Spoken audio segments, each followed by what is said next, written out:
कहाँ से क्या क्या पढ़ा था, तो उस हिसाब से अगर आप पढ़ेंगे तो आई एम प्रीटी श्योर आप भी 100 और 100 स्कोर कर पाएंगे। सेकंड मोस्ट इंपॉर्टेंट थिंग होती है अच्छा स्कोर करने के लिए फाइल कैसे बनानी है। ज़्यादा यूपीएससी का इंटरव्यू नहीं होने वाला है, सिंपल क्वेश्चन वो पूछने वाले हैं।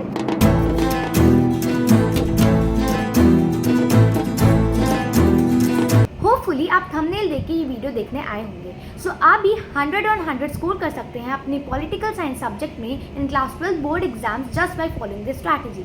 Enjoy the video. मेरा एक नंबर कट गया था असर्शन रीजन बेस्ड क्वेश्चन। सो मैं आपको पूरी स्ट्रैटेजी बताने वाली हूँ। मैंने पूरा लिख के रखा है कि मैंने कहाँ से क्या क्या पढ़ा था। सो उस हिसाब से अगर आप पढ़ेंगे तो आई एम प्रीटी श्योर आप भी 100 और 100 स्कोर कर पाएंगे। सो सबसे पहले अगर मैं बात करूँ पॉलिटिकल साइंस या फिर किसी भी सब्जेक्ट की, तो इन सब्जेक्ट्स में क्या होती है, ज़्यादातर थ्योरी होती है, समझना होता है। So let's talk about political science. Political science के अंदर दो चीज़ें आती हैं। क्या है वो दो चीज़ें? एक होता है आपका रिटन बोर्ड एग्जाम एंड दूसरा होता है आपका प्रैक्टिकल। तो बोर्ड एग्जाम्स के एमसीक्यूज आते हैं और क्वेश्चन आंसर्स आते हैं, फिर पैसेज बेस्ड क्वेश्चंस आते हैं, ठीक है। तो ये सारी चीज़ें आती हैं। एंड वहीं अगर हम बात करें प्रैक्टिकल्स की, तो प्रैक्टिकल्स के अंदर क्या होता है, आपको प्रैक्टिकल फाइल बनानी होती है। आपकी गर्मियों की छुट्टियाँ चल रही हैं, ऑफ कोर्स आपने बना भी ली होगी एंड आपका वाइवा होता है। सो सबसे पहले हम बोर्ड एग्जाम्स की बात करते हैं, रिटन एग्जाम की। सो बोर्ड एग्जाम में क्वेश्चंस आते हैं। सो उसके लिए आप क्या कर सकते हैं, कैसे अपने आप को प्रिपेयर कर सकते हैं, तो दो अप्रोच होने वाली है। तो हम एक बार ध्यान से समझते हैं। सबसे पहले आपकी दो चीज़ें आती हैं, एक आती है आपकी थ्योरी एंड दूसरी चीज़ आते हैं आपके एमसीक्यूज। सो थ्योरी को सबसे पहले आप समझेंगे, कैसे समझेंगे? आपके बुक्स की मदद से।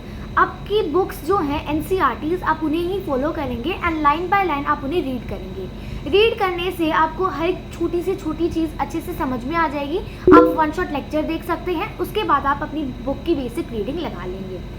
देन अच्छे से बुक कवर हो गई, वन शॉट की मदद से आपको चैप्टर समझ में आ गया। मतलब समझना बहुत ज़रूरी हो जाता है पॉलिटिकल साइंस जैसे सब्जेक्ट्स में, क्या लिखा हुआ है। अगर आपने एक बार समझ लिया तो आप एग्ज़ाम में अपनी तरफ से बनाकर भी लिख सकते हैं। समझने के बाद बुक की बेसिक रीडिंग लगानी है, देन PYQs आप कर सकते हैं। अच्छे से आपका सिलेबस हो चुका है, देन आप फाइनली PYQ सॉल्व कर सकते हैं, कुछ एक आध क्वेश्चंस लगा सकते हैं एंड फाइनली रिटन प्रैक्टिस कर सकते हैं। रोज़ एक एक क्वेश्चन भी आप कर सकते हैं।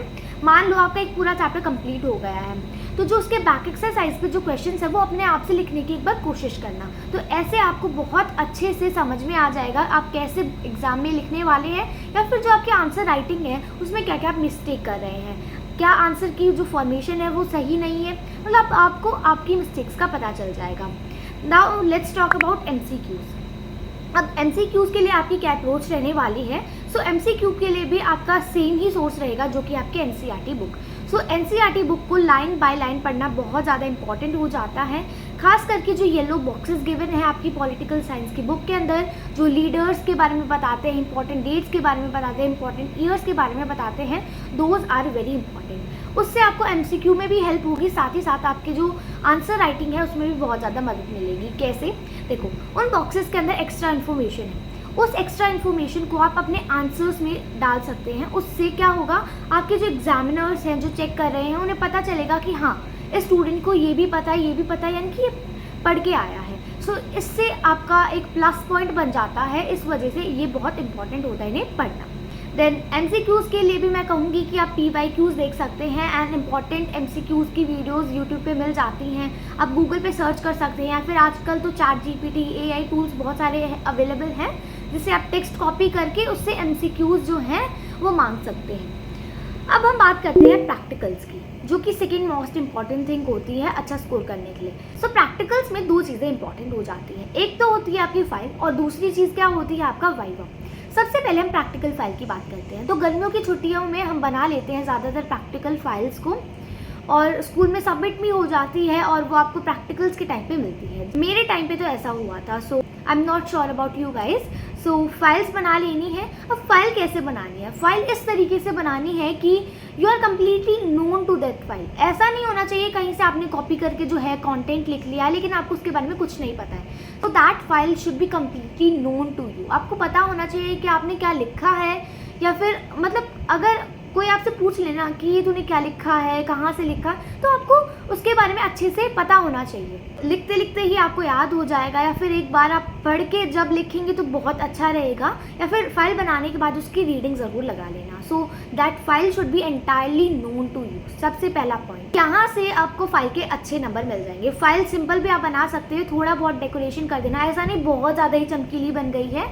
नॉर्मल फाइल 12th स्टैंडर्ड के हिसाब से फाइल आपकी होनी चाहिए। दूसरी अगर हम बात करें दैट इज़ वाइवा के लिए आपको बिल्कुल प्रिपेयर होना चाहिए। सीबीएसई के अकॉर्डिंग क्या होता है, वाइवा आपका जनरली फाइल्स के अंदर से ही होता है। सो आपने फाइल अच्छे से पढ़ी होगी, अच्छे से बनाई होगी, तो आप वाइवा को अच्छे से हैंडल कर पाओगे। लेकिन कई बार क्या होता है, मेरे केस में ऐसा भी हुआ था कि कई बार फाइल्स के अलावा कहीं और से भी क्वेश्चंस पूछ लिए जाते हैं। तो आपको सिलेबस का भी पूरा अच्छे से आइडिया होना चाहिए, मतलब आपको टाइम पे सिलेबस कंप्लीट करना है। अगर आप टाइम पे सिलेबस कंप्लीट कर लेंगे तो प्रैक्टिकल्स में आप अच्छे से स्कोर कर पाएंगे। फाइल अच्छी बना लेना, एंड वाइवा में भी बहुत अच्छे से आप स्कोर कर पाएंगे। इतने ज़्यादा मुश्किल क्वेश्चंस वो नहीं पूछते हैं जनरली, और पूछ भी लेते हैं तो आप उसको आंसर कर पाएंगे अगर आपने अच्छे से सिलेबस कंप्लीट किया होगा तो। सो वाइवा के लिए मैं कुछ इंपॉर्टेंट चीज़ें बता देती हूँ। वाइवा में बिल्कुल कॉन्फिडेंस के साथ जाना है, मतलब पूरे एटिकेट्स आपको दिखाने हैं, अच्छे से जाना है, कॉन्फिडेंस आपका हाई होना चाहिए। ये नहीं है कि ओवर कॉन्फिडेंट हो जाओ, ऐसा नहीं करना है। और मतलब कॉन्फिडेंस में आके आंसर देने की कोशिश करना है। ऐसा मत सोचना कि मैं ही सब कुछ हूँ यहाँ पर, मतलब ऐसे इतना ज़्यादा ओवर कॉन्फिडेंस भी मत दिखाना।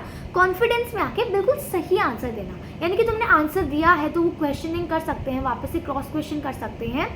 तो आपको श्योर होना चाहिए हर एक चीज़ का। तो इतना कुछ ज़्यादा यूपीएससी का इंटरव्यू नहीं होने वाला है, सिंपल क्वेश्चंस वो पूछने वाले हैं। सो आपको बस कॉन्फिडेंट होकर सही आंसर देना है, दैट्स ऑल।